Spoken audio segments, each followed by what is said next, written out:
Hello and welcome all. इस channel पे आज हम प्रोनाउन के बारे में लर्न करने वाले हैं और लर्न करने के क्रम में हम लर्न करेंगे सबसे पहले डेफिनिशन नाउन और उसके बाद लर्न करेंगे क्लासिफिकेशन ऑफ प्रोनाउन। तो स्टार्टिंग करते हुए डेफिनिशन ऑफ प्रोनाउन की बात करते हैं। प्रोनाउन एक ऐसा वर्ड है जिसका यूज हम करते हैं नाउन के बदले में, नाउन के जगह पर हम जिसका यूज करते हैं नाउन की जगह पे उसे कहते हैं प्रोनाउन।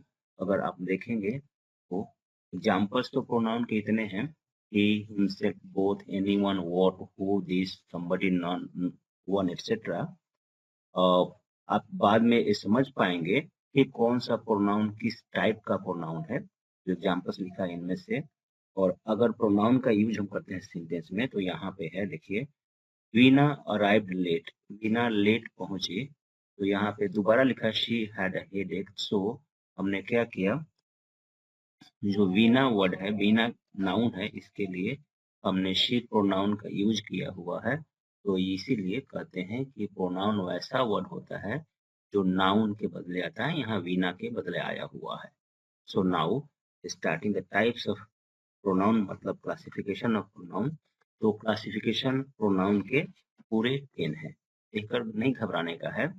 मैं लास्ट में, इस लेक्चर के लास्ट में एक कोड दूंगा।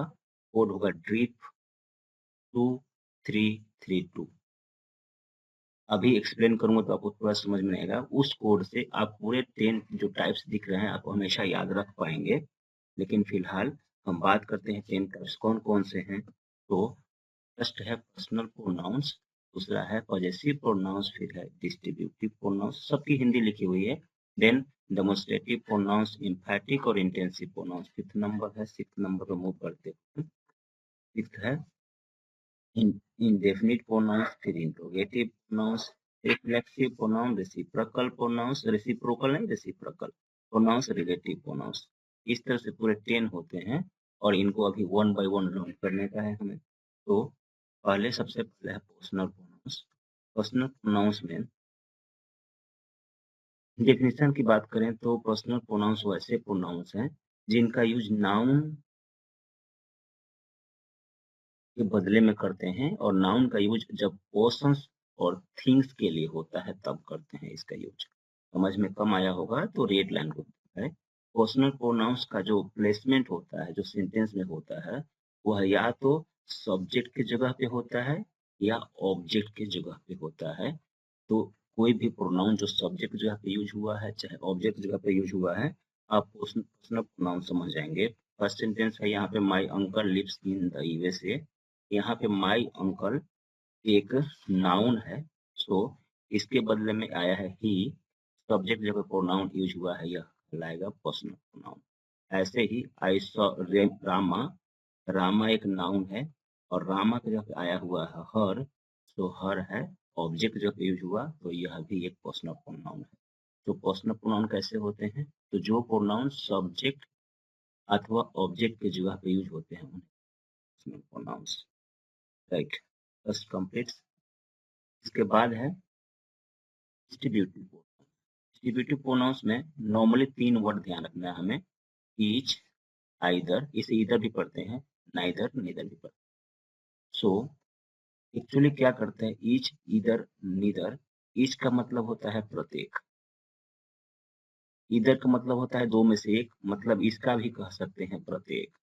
नीदर का मतलब होता है दो में से कोई नहीं, तो यहाँ पे कह सकते हैं कोई नहीं, अच्छा है, दो में से कोई नहीं, दो जो रहना चाहिए मीनिंग के अंदर। सो होता क्या है, जब इन वर्ड्स का यूज हम करते हैं तो डेफिनेटली केवल वन पर्सन या वन एनिमल या वन थिंग एक वक्त में उनका ही इनसे हम बोध करा पाते हैं और इसलिए इन्हें कहते हैं डिस्ट्रीब्यूटिव प्रोनाउंस। एक ही का बोध होता है इनसे। सेंटेंस देखें क्लियर होगा। Each of the boys gets the award. Each of the boys मतलब लड़कों में प्रत्येक, मतलब प्रत्येक लड़का गेट्स द अवार्ड पुरस्कार पाता है। फिर है either of the boys wins the race, मतलब लड़कों में दो, सॉरी दो, दो ईदर ऑफ द बॉयज, दो लड़कों में प्रत्येक। ईदर ऑफ द बॉयज का मतलब होगा दो लड़कों में प्रत्येक। तो यहाँ पे आप देख रहे हैं ईदर का यूज किया गया है और यहाँ पे भी प्रत्येक मतलब एक का बोध हो रहा है, सो विंस यहाँ पे आया हुआ है। According to the subject syntax जरूर होते हैं। रेस मतलब प्रत्येक लड़का दौड़ जीतता है। फिर आगे नीदर का, neither of the girls wants to play, मतलब दो लड़कियों में से कोई नहीं। दो का मीनिंग आपको दो तो बोलना ही बोलना है, और ऐसे बोल सकते हैं कि कोई लड़की नहीं खेलती है। तो यहाँ पे आपने देखा ईच, इधर, नीदर से एक का ही बोध होता है नॉर्मली, और जब एक के बोध के लिए ऐसे प्रोनाउंस का यूज करते हैं ईच, इधर, नीदर, कहलाते हैं distributive pronouns. Moving to the next one. Next one है डेमोन्स्ट्रेटिव प्रोनाउंस। याद रख लीजिए दिस, दैट, दिस का प्लूरल दिज और दैट का प्लूरल दोज, चार याद हो गया होगा। और सच, ऐसे मेन वर्ड्स हैं जो डेमोन्स्ट्रेटिव प्रोनाउंस में आते हैं। इनका काम होता है कि यह बताना, मतलब एक नाउन की तरफ इशारा करना, जिससे संबंधित होते हैं उस नाउन की तरफ ये इशारा करते हैं, डेमोन्स्ट्रेट करते हैं, तो इन्हें कहते हैं डेमोन्स्ट्रेटिव प्रोनाउंस। एग्जांपल से क्लियर होगा, this is the boy who is very laborious. Underline किया है जो ये है demonstrative pronoun. This is the boy, ये लड़का के बारे में यूज किया गया है दिस को। तो इस बॉय के बदले में यहाँ पे एक अलग से प्रोनाउन आया है बॉय को इंडिकेट करने के लिए, सो ये दिस हो गया demonstrative pronoun. This is the boy who is very laborious, ये वही लड़का है जो काफी परिश्रमी है। That is the boy who is running a race is very disciplined, वह वही लड़का है जो रेस दौड़ रहा है बहुत अनुशासित है। वो वही लड़का जो दो रेस दौड़ रहा है बहुत अनुशासित है। Now I have made mistakes but such was not my intention, मतलब मैंने गलतियां की है लेकिन ऐसा मेरा इरादा नहीं था। ऐसा मतलब मिस्टेक करना, मिस्टेक करने के लिए आया हुआ है। पूरा मिस्टेक वर्ड मिस्टेक करने के लिए जो हमने किया है यहाँ पे उसके लिए आया है सच। तो यहाँ पे आप देख रहे हैं कि दिस, दैट और सच जो डेमोन्स्ट्रेटिव प्रोनाउंस है, ये सब अपने जो भी नाउन है उनको रेफर करने के लिए, उनको संदर्भित करने के लिए यूज होते हैं, इसलिए डेमोन्स्ट्रेटिव कहते हैं। दीज दोज भी डेमोन्स्ट्रेटिव प्रोनाउंस हैं, वो दिस का प्लूरल दीज और दैट का प्लूरल दोज। रिफ्लेक्सिव प्रोनाउंस की बात, तो रिफ्लेक्सिव प्रोनाउन में होता क्या है कि जो एक्शन होता है, सब्जेक्ट एक्शन खुद ही करता है, इटसेल्फ मतलब खुद ही, सब्जेक्ट काम को खुद ही करता है, ऐसा खुद के लिए जो वर्ड आ जाता है वह होता है रिफ्लेक्सिव प्रोनाउन। और पहचानने का तरीका होता है कि जो रिफ्लेक्सिव प्रोनाउंस होते हैं वे सेंटेंस में वर्ब के बाद होते हैं, वर्ब के बाद होते हैं। सेंटेंस एग्जांपल देखिए, दे absented themselves, यहाँ पे दे सब्जेक्ट है, themselves आया हुआ है एज रिफ्लेक्सिव प्रोनाउन। वे खुद ही absent हुए, वे खुद ही absent हुए। तो यहाँ जो सब्जेक्ट एक्शन कर रहा है वह मतलब जो किया हुआ है खुद ही परफॉर्म किया है, उसके लिए एक वर्ड आएगा, दे के साथ themselves आता है, तो ये themselves है रिफ्लेक्सिव प्रोनाउन। और प्लेसमेंट की बात करते हैं तो सेंटेंस में वर्ब कहाँ पे है, अब्सेंटेड वर्ब है यहाँ पे, अब्सेंटेड के बाद ये आया हुआ है। अभी आगे जो पढ़ेंगे ऐसी तरह का प्रोनाउन होगा, लेकिन वो होगा सब्जेक्ट के तुरंत बाद, लेकिन अभी जो है ये है वर्ब के तुरंत बाद। तो वर्ब के तुरंत बाद कोई प्रोनाउन यूज हो रहा है वो होता है नॉर्मली होता है रिफ्लेक्सिव प्रोनाउन। आई ब्लेम्ड हिमसेल्फ, सॉरी ही ब्लेम्ड हिमसेल्फ, उसने खुद को आरोपित किया, ये खुद खुद को आरोपित किया। तो यहाँ पे आप देख सकते हैं ब्लेम वर्ब है उसके बाद आया हुआ हिमसेल्फ, सो इस तरह से हिमसेल्फ भी एक रिफ्लेक्सिव प्रोनाउन है। रिफ्लेक्सिव प्रोनाउन वर्ब के बाद आता है। यहाँ पे आप देख भी सकते हैं कि आई का रिफ्लेक्सिव प्रोनाउन माई सेल्फ होता है, यू का योर सेल्फ, यू का योर सेल्फ भी होता है। जब यू का यूज एक पर्सन के लिए होता है तो वहाँ पे योर सेल्फ होता है, जब एक से अधिक पर्सन के लिए होता है तो वहाँ पे योर सेल्फ होता है। ही का हिमसेल्फ होता है, शी का हरसेल्फ होता है, इट का इटसेल्फ होता है, आवर का आवर सेल्फ होता है। देन दे का देमसेल्व्स। देख लिया, ये सब रिफ्लेक्सिव प्रोनाउंस है, ध्यान रखने का है। तो moving to next one, emphatic. Emphatic में क्या होता है, जब हम इम्फेसाइज करते हैं, बल देते हैं सब्जेक्ट पर, जब हम सब्जेक्ट पर बल देते हैं तो उस वक्त हम यूज करते हैं एम्फैटिक का। एम्फैटिक का मतलब ये होता है जोरदार। एम्फैटिक सेंटेंस सीखते हैं ना, जोरदार वाक्य। इसका दूसरा भी नाम है इंटेंसिव प्रोनाउन, ध्यान रखना, एम्फैटिक है, इंटेंसिव। और एक कैसे होते हैं, ये भी जो आपने रिफ्लेक्सिव पढ़ा ना, माई सेल्फ, यह भी वही वाला है, लेकिन इनका जो प्लेसमेंट है सेंटेंस में, उसके बेस पे इनको कहा जाता है एम्फैटिक, बिकॉज ये ना सब्जेक्ट पे जोर देने लगते हैं। और एक लिखा भी है रेड लाइन में कि ये क्या होते हैं, सेंटेंस में सब्जेक्ट के बाद होते हैं। तो आई माई सेल्फ डिड इट, मैंने खुद इसे किया। I was told by the teacher himself, मुझे शिक्षक द्वारा खुद ही कहा गया। तो यहाँ पे जो पैसिव वॉइस के लिए जो सब्जेक्ट था, ऑब्जेक्ट बना हुआ है, वहां पे आ गया है हिमसेल्फ। सो यह भी सब्जेक्ट पे जोर दे रहा है। आई माई सेल्फ में आई सब्जेक्ट है, उसके बाद माई सेल्फ आया, सब्जेक्ट पे जोर दे रहा है। तो इस तरह से हम कह सकते हैं कि ये सब इम्फैटिक है। तो रिफ्लेक्सिव प्रोनाउंस में यही सेम प्रोनाउंस होंगे, लेकिन वे वर्ब के बाद होंगे। और इम्फैटिक में ये सब सब्जेक्ट के तुरंत बाद होंगे। इन्हें कहेंगे आप इंटेंसिव या emphatic. Moving to next one, next one is indefinite. मतलब यहाँ पे पता नहीं चलता है कि सब्जेक्ट जो पर्सन थिंग है उसके बारे में हमें जानकारी नहीं है। मान लीजिए बोल दें कि सम मतलब कुछ, तो कुछ मतलब क्या नहीं पता चलता है। ऑल बोले, ऑल मतलब सभी, सभी में कौन कौन है। तो इस तरह से ये जो प्रोनाउंस है किसी स्पेशल या जो क्लियर होता है उस सब्जेक्ट या ऑब्जेक्ट मतलब पर्सन या थिंग को ये हमें इंडिकेट नहीं कर पाते हैं, बता नहीं पाते हैं। इसलिए इनको कहते हैं इंडेफिनिट, अनिश्चित, निश्चित नहीं बताते हैं ये। नॉन मतलब कोई नहीं, फ्यू मतलब आप जानते हैं कुछ, मेनी मतलब अनेक, समबडी मतलब कोई, नोबडी मतलब कोई नहीं, वे लोग, वन मतलब कोई। तो ये सब जो है, ये सब के सब है इंडेफिनिट। आपने देखा भी था शुरू में जब प्रोनाउन के डेफिनेशन थे, वहां पे वन था।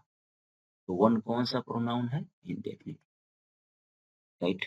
Moving to examples, somebody rescued him, किसी ने उसे बचाया, किसी ने उसे बचाया। तो यहाँ पे आप देख रहे हैं किसी ने मतलब कौन पर्सन नहीं पता है, सो ये जो प्रोनाउन है यह हो गया indefinite.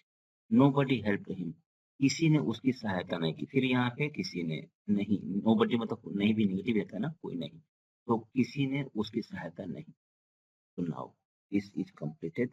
Next one is interrogative pronounce. Interrogative का मतलब क्या होता है, प्रश्नवाचक, प्रश्न पूछने में जिन प्रोनाउन का यूज करते हैं ये कहते हैं। जैसे हु है, हुज है, विच है, व्हाट है, चारों घेर दिया मैंने, ये मेन है, यही है interrogative pronouns. Who, whose, which, what. Who को हम, हु से हम पर्सन्स के बारे में केवल प्रश्न पूछ सकते हैं। हुम भी है, हु हुम से हम केवल पर्सन्स के बारे में क्वेश्चन कर सकते हैं। हुज से हम पर्सन्स, एनिमल्स और थिंग्स किसी के बारे में भी क्वेश्चन कर सकते हैं हु के हेल्प से। और विच के हेल्प से एनिमल्स थिंग्स के बारे में ही, पर्सन्स के बारे में नहीं क्वेश्चन कर सकते हैं। और व्हाट से केवल थिंग्स के बारे में। अभी ध्यान रखिए, केवल कंफ्यूज हो रहे होंगे। हु और हुज से केवल पर्सन्स के बारे में क्वेश्चन करने के लिए इनका यूज होता है। और व्हाट का यूज केवल थिंग्स के बारे में क्वेश्चन करने के लिए होता है। इतना ध्यान रखिए, बाकी सब बाद में क्लियर होता रहेगा जैसे जैसे लेसन्स कंप्लीट होंगे। मूविंग टू एग्जांपल्स, एग्जांपल्स में बात करते हैं तो who is your favourite singer, यहाँ पे आपका फेवरेट सिंगर कौन है। तो आप अगर आंसर करते हैं, मान लीजिए आपका जो भी फेवरेट, किसी पर्सन का ही करेंगे ना, ये किसी पर्सन के लिए हु यूज हुआ है। और हु की सहायता से हम क्वेश्चन पूछ रहे हैं, सो हु एक इंटरोगेटिव प्रोनाउन है। What has happened to you, आपके साथ क्या हुआ है। अब जो घटना घटी है तो थीम हो गया, तो उसके लिए हमने व्हाट से क्वेश्चन आस्क किया, तो इसका ऐसा आ गया है। Which of them is at fault, उनमें से कौन गलती पर है या कौन गलत है। तो यहाँ पे विच ऑफ देम मतलब उनमें से कौन, यह जो आया हुआ है विच, कोई एनिमल भी होता है, कोई थिंग भी हो सकता है। So now this was interrogative pronoun. Moving to next one, reciprocal नहीं पढ़ना है, रेसिप्रोकल पढ़ना है, रेसिप्रोकल।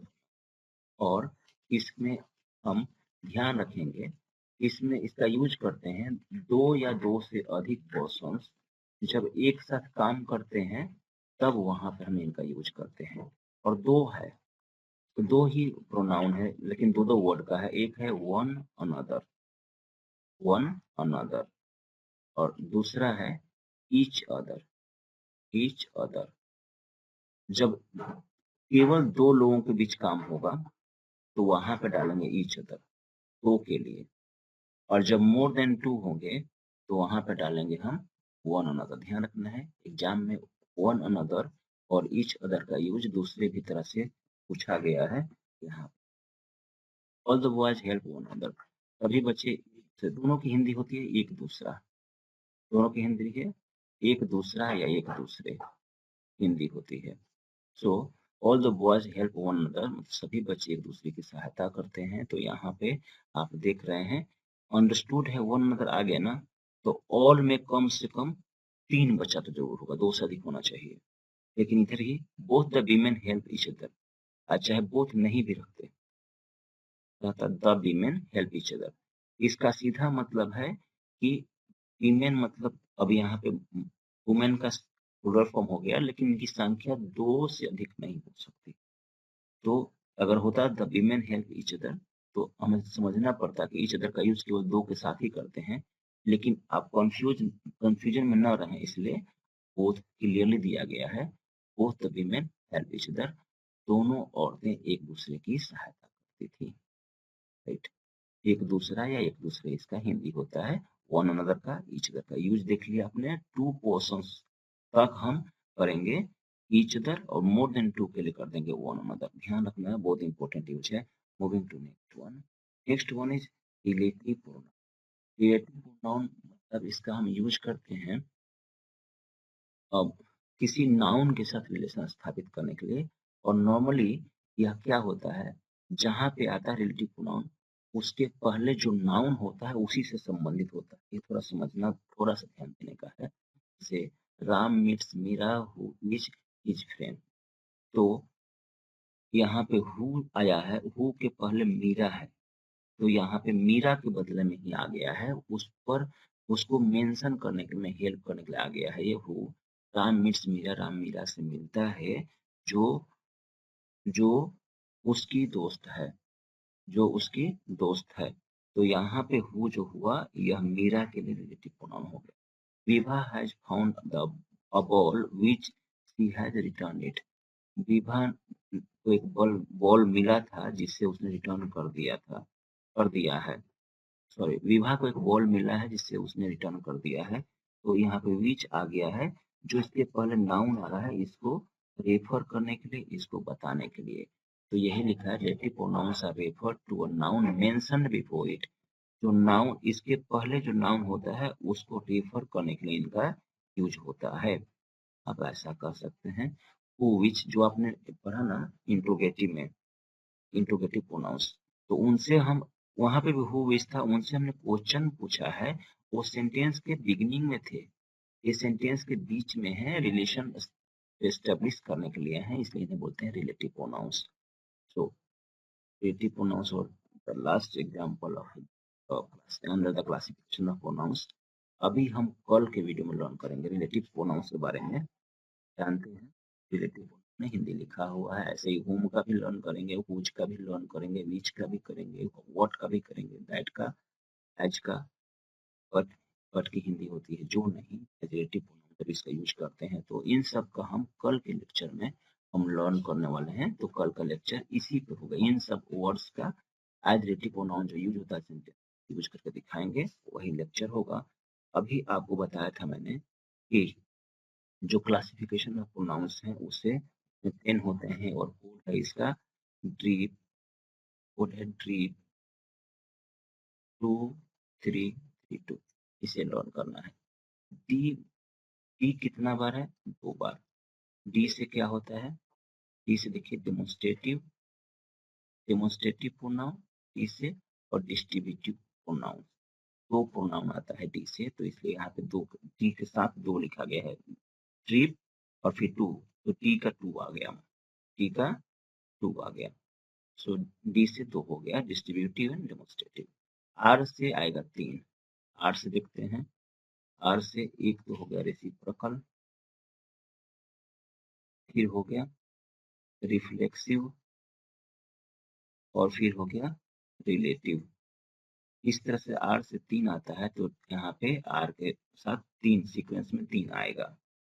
इसके बाद आई थ्री, आई से भी तीन आता है, एक है इंडेफिनिट, फिर है इंट्रोगेटिव और इम्फैटिक में था इंटेंसिव, तो यहाँ पे एक इंटेंसिव। ये तीनों हो गया आई से, तो आई हो गया। पी से दो आता है, ऊपर ही दोनों है, personal pronouns and possessive pronouns. तो इस तरह से आपने देख लिया कि पूरे 10 क्लासिफिकेशन में 10 टाइप्स हैं, personal pronouns, possessive pronouns, distributive pronouns, demonstrative pronoun, emphatic, intensive pronoun, indefinite pronoun, interrogative pronoun, reflexive pronoun, reciprocal pronouns, relative pronouns, इतने। और डी 2 3 याद रखते हैं, तो डी से दो, आर से तीन, आई से तीन और पी से दो टाइप हैं। और आप आराम से ध्यान रखते हैं डीप 2 3 से, अगर आपने सही से समझा है तो ये याद भी रहेगा कोड आपको, ड्रिप 2 3 3 2।